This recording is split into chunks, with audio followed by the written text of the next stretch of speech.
یہ ماہ ذوالحج کے دن ہیں اور یہ اولاد کے لیے خصوصی قبولیت کے دن ہیں۔ یہ دعا آج پڑھیں اور اس دعا میں میری اولاد کی جگہ پر اپنے بچوں کا نام لے۔ بسم اللہ الرحمن الرحیم۔ اس دعا کے ساتھ کہ اے پروردگار میری اولاد کو اس حال میں مجھے عطا کیا جب میں بہت ناتواں تھا، اسی لیے میری اولاد کو اپنے پناہ میں رکھنا کیونکہ میں ان کو پناہ دینے میں طاقت نہیں رکھتا۔ اے پروردگار میری اولاد کو ہر برائی، شر اور نقصان سے محفوظ فرما۔ اے خدا میری اولاد کو ہر بیماری سے محفوظ فرما۔ اے مہربان رب، میرا امتحان اور آزمائش میری اولاد میں قرار نہ دینا۔ اے پروردگار میری اولاد کو اپنی آشکار اور پنہا آزمائشوں میں کامیاب فرما۔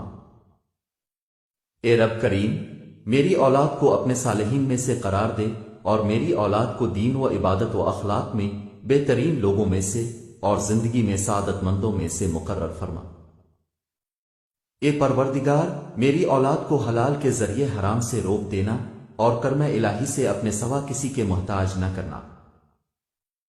اے رب رحیم جس طرح اپنی کتاب پاک کی قیامت تک حفاظت کرنی ہے، میری اولاد کو شیطان کے شر سے محفوظ رکھنا۔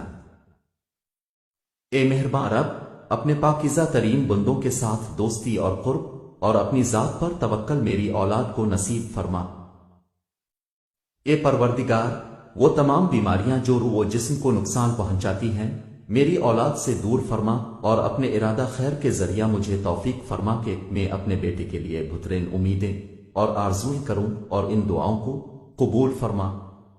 اے پروردگار مجھ تک میری اولاد کا احسان اور نیکی میری اپنی زندگی میں مجھے نصیب فرما اور ان کی دعاؤں کے ذریعے مجھے موت کے بعد خوشی اور سکون عطا فرما۔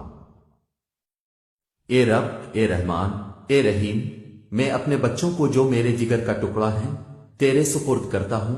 جس وقت وہ میری نظروں سے اوجھل ہیں وہ تیری نگاہ کے سامنے ہیں، انہیں اس عظمت کے ساتھ محفوظ فرما جو تیرے شان میں ہے۔ آج وہ دن ہے کہ جس میں والدین کی دعا اولاد کے حق میں قبول ہوتی ہے۔ اے پروردگار وہ جو میری زبان سے نہیں نکلا لیکن تیری حکمت و علم سے پوشیدہ نہیں ہے وہ عطا فرما۔ آمین یا رب العالمین۔ آپ اپنی اولاد کے لیے ان مبارک دنوں میں دعا کیجیے اور اس میسج کو ہر ماں باپ تک پہنچا دیں یہاں تک کہ وہ اپنی اولاد کے لیے دعا کریں اور آپ اجر کمائیں۔ آپ روزانہ اپنی اولاد کے لیے دعا کیجیے، دیر مت کیجیے کہ یہ برکت والے ایام گزر جائیں۔ بے شک ہم